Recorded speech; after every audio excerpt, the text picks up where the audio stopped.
Kwingineko, viongozi wa kaunti za Tana River na Garissa wamewataka wenzao wa kaunti jirani ya Kitui kukoma kuhujumu mipango ya kuleta amani baina ya kaunti hizo kwa kuanzisha miradi ya maendeleo kwenye mpaka wenye utata. Wakizungumza wakati wa hafla ya kuchangisha pesa za kusaidia madrasa katika eneo bunge la Bura, viongozi hao walikubaliana kufanya mikutano ya pamoja ili kuondoa uhasama miongoni mwa wakazi wa kaunti hizo tatu.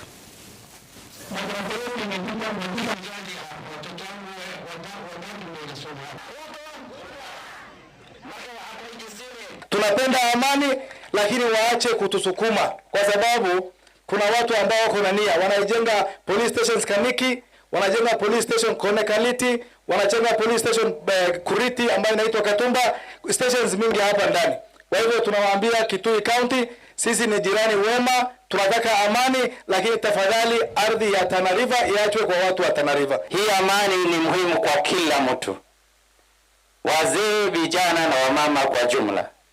Tafadhalini tunawaomba amani ipatikane ya kudumu Bura constituency. Mimi ningeomba viongozi wa Tana River, viongozi wa Kitui, viongozi wa hata Garissa, sababu wanatumia hiyo barabara, na jamii zote wakae chini, tuko tayari tudumishe amani.